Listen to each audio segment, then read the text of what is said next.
یہ بھی کہتے ہیں ایک اتفاق تھا، لکھا ہے تاریخوں میں، اتفاق تھا بھئی علی کا کیا کمال، کہیں نہ کہیں ولادت ہونی تھی دنیا میں کسی مقام پر، تو ہو گئی کعبے میں، اب ان کی والدہ آ گئی کعبے پر، اتفاق تھا۔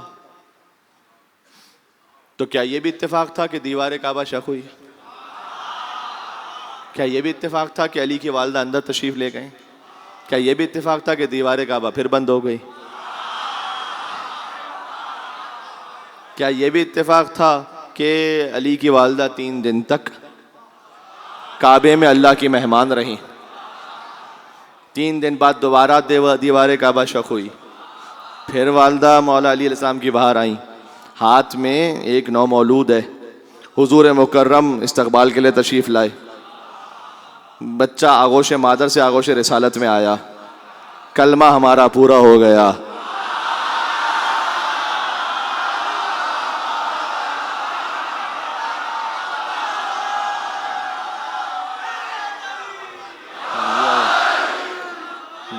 بھائی لا الہ الا اللہ کے گھر میں، محمد رسول اللہ کی گود میں، علی ولی اللہ۔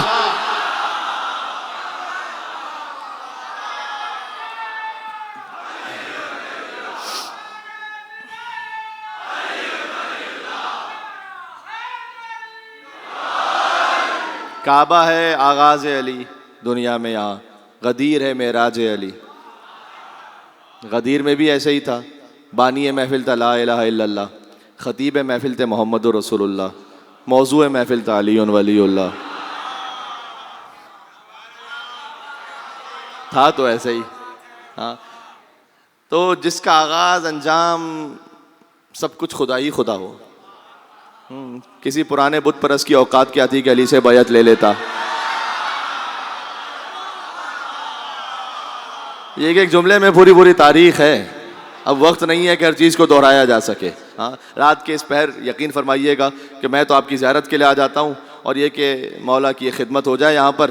آپ حضرات جس شوق سے سنتے ہیں اور جس جوش ولا سے ماشاءاللہ، جو الحمدللہ شیر مادر آپ نے پایا ہے اپنی ماؤں سے، جس میں لا الہ الا اللہ محمد رسول اللہ علی ولی اللہ پایا ہے، یہ اس کی تاثیر ہے ماشاءاللہ۔ ماؤں کو خراج عقیدت پیش کرتے ہوئے نعرہ لگائیے گا یہ یا علی، سبحان اللہ جی، یا علی۔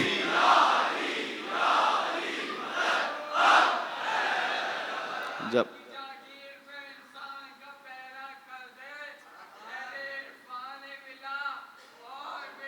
نہ کر دے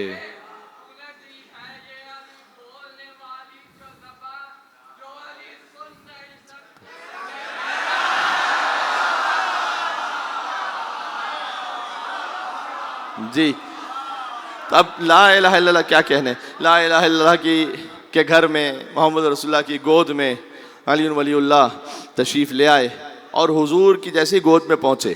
اب مجھے وہ بتانا ہے، وہ جملہ وہ ذہن میں رکھیے گا کہ یہ اتفاق تھا، یعنی اتفاق ہے۔ تو جب حضور کی گود میں آئے تو علی نے آنکھیں کھولی، اس دنیا میں آنے کے بعد جو پہلی زیارت کی وہ چہرے رسول تھا، سبحان اللہ۔ اور حضور نے فرمایا یا علی خصصتنی بالنظر وخصصتک بالعلم۔ دیکھیں میں آپ کو یہاں پر جو اشعار سنا رہا ہوں، جو مصرے سنا رہا ہوں، اس کی پشت پر، اس کی پس منظر میں، اس کی بنیاد میں یا قرآن کی آیت ہے یا حدیث رسول ہے، ایسے نہیں کہ میں آپ کی خدمت میں پیش کر رہا ہوں۔ خصصتنی بالنظر وخصصتک بالعلم، حضور نے کہا علی آپ نے پہلی نگاہ سے مجھے مخصوص کیا اور میں نے اپنے علم سے آپ کو مخصوص کیا۔ کہتے ہیں ذیشان جواری صاحب کا فقرہ ہے یہ کہ شعراء کے یہاں نظر سے سیراب ہونا تو دیکھا تھا، لیکن نظر سے کمالات کا منتقل ہونا نہیں دیکھا تھا، کہ آنے والا بچہ آیا اور پہلی ہی نگاہ میں سارا علم رسالت، علم علی بن ابی طالب میں منتقل ہو گیا۔ کہتے ہیں بچہ بھی عجیب بچہ ہے کہ بچپن میں چہرے رسالت پر ایک نگاہ ڈال دے تو علم رسالت کا سودا کر لیتا ہے، اور جوانی میں بستر رسالت پر ایک نیند سو جائے تو مرضی پروردگار کا سودا کر لیتا ہے۔ حضور نے کہا کہ اے علی، جب آنکھیں کھولی حضور نے تو اس کے بعد علی ابن ابی طالب علیہ السلام نے حضور کی خدمت میں سلام بھی پیش کیا اور فرمایا کہ یا رسول اللہ آپ مجھے حکم دیجئے تو میں زبور سناؤں، حکم دیجئے تو تورات سناؤں، حکم دیجئے تو انجیل سناؤں، حکم دیجئے تو قرآن سناؤں. کہ علی آپ قرآن کی تلاوت فرمائیے. اور امیر المومنین نے سورہ مومنون کو پڑھنا شروع کیا. بسم اللہ الرحمن الرحیم. قد افلح المومنون، یقیناً وہ مومنین کامیاب ہو گئے. الذین هم فی صلاتہم خاشعون والذین هم عن اللغو معرضون والذین هم للزکاۃ فاعلون. 11 آیتیں پڑھی مولا کائنات امیر المومنین نے کہ وہ مومن، ہر مومن نہیں، وہ مومن کامیاب ہو گئے. کل فجر پہ، بلکہ آج کہوں گا نا، آج فجر پہ لگایا تھا نا نعرہ حیدری، یا نہیں لگایا تھا؟ ہاں جنہوں نے لگایا تھا وہ واپس مل کے لگا دینا ذرا واپس، تاکہ تسلی اور تاکید ہو جائے.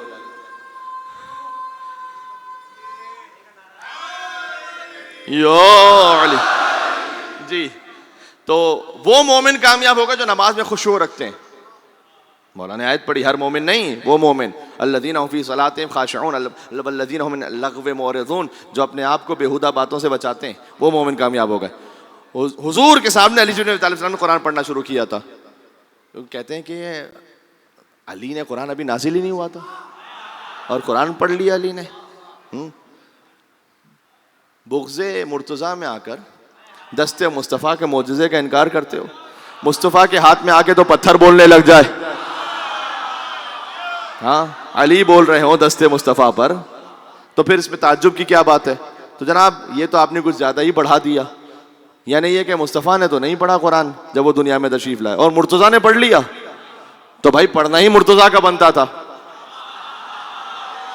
بنتا ہی یہ تھا کہ حیدر پڑھیں، علی یہ مرتضیٰ پڑھیں محمد مصطفیٰ کے سامنے صلی اللہ علیہ وآلہ وسلم، ورنہ اور کسی کا بنتا ہی نہیں تھا. کیوں بھائی؟ ہر شخص ہر ایک بات کو پاتا ہی نہیں تھا، ہر لفظ ہر ایک ذہن میں سماتا ہی نہیں تھا. اور قرآن سناتے بھی بھلا کس کو؟ محمد.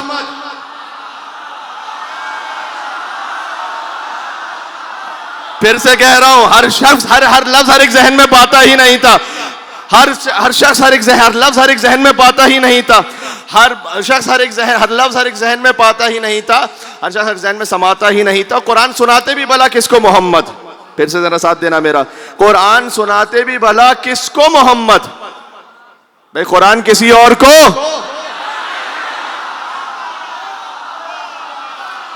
قرآن کسی اور کو آتا ہی نہیں تھا، تو پڑھنا ہی بنتا تھا علی کا. تو پڑھا انہوں نے رسول اللہ صلی اللہ علیہ وآلہ وسلم کے سامنے. اچھا جب یہ پڑھا تو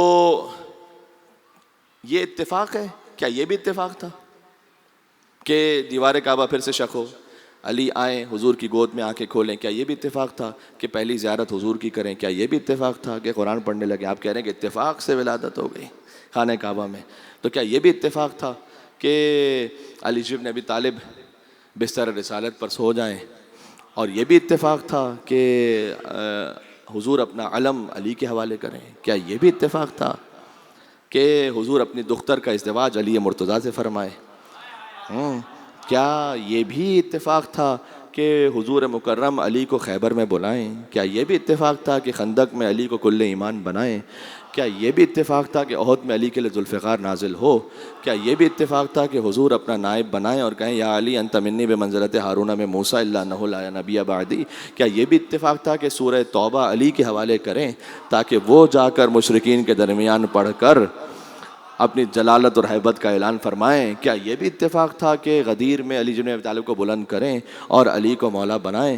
کیا یہ بھی اتفاق تھا کہ حضور مکرم علی کے خانوادے کو اپنی چادر میں لیں؟ کیا یہ بھی اتفاق تھا کہ مباہلہ میں لے جائیں تو علی کے گھر والوں کو لے کر جائیں؟ بھائی کیا کہنا ہے ایسے اتفاقات کا کہ علی کا اتفاق بھی دوسروں کے اختیار سے اوپر ہو جائے.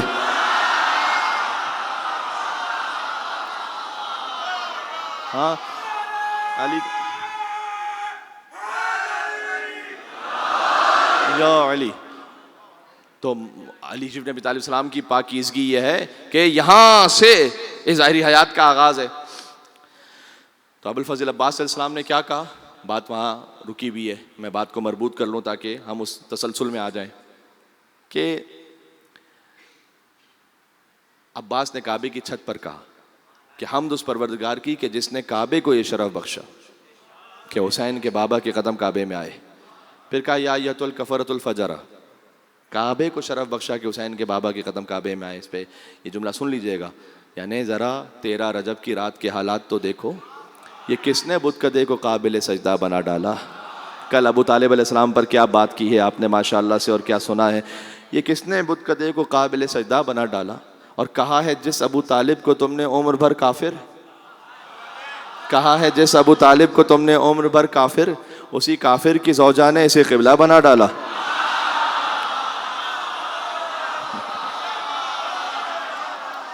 اللہ اکبر، اللہ اکبر.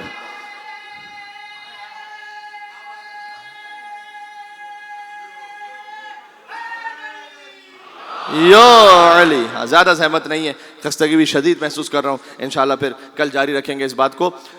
تو اس کے بعد ابوالفضل عباس السلام نے کعبے کی چھت پہ کہا کہ یا ایتھا الکفرۃ الفجرہ، ان کے خطبے کا جملہ ہے، اے کافروں اور فاجروں. کہاں خطبہ دے رہے ہیں؟ کعبے پر. سارے ہیں احرام میں، سارے حج کے لیے آئے ہوئے ہیں، 8 ذی الحج کو خطبہ دے رہے ہیں. تو اے غازی ابوالفضل عباس السلام، آپ کے قدموں میں جھک کر میں ایک سوال پوچھنا چاہتا ہوں کہ مکہ میں تو کافروں کی انٹری بند ہے، یہ کون سے کافر آئے ہوئے ہیں؟ ہاں، یا ایتھا الکفرۃ الفجرہ. یہ در حقیقت غازی ابوالفضل عباس السلام نے ان کی حقیقت کی طرف اشارہ کیا ہے. ہاں، ظاہر میں مسلمان ہیں. عباس بتلانا چاہ رہے ہیں کہ احرام سے فیصلہ نہیں ہوگا، فقط ظاہری نمازوں سے فیصلہ نہیں ہوگا. یہ دیکھو حسین کی محبت کس کے دل میں ہے. جس کے دل میں حسین کی محبت ہے وہ ایمان پر ہے. باقی چاہے کعبے میں طواف کر رہا ہو، کہا یا ایتھا الکفرۃ الفجرہ، اے کافروں اور فاجروں اتصدون طریق الامام البررہ. آگے فرمایا کیا تم امام برحق کا راستہ روکنا چاہتے ہو؟ سبحان اللہ. اور فرمایا کہ اگر مشیت خدا کی پابندیاں اور جبر نہ ہوتا تو اس سے پہلے کہ حسین کعبے کی طرف بڑھے، کعبہ آگے بڑھ کر حسین کا استقبال کرتا. حسین حجر اسود کا بوسہ دیں لیکن حجر اسود حسین کے ہاتھوں کا بوسہ دے. سبحان اللہ.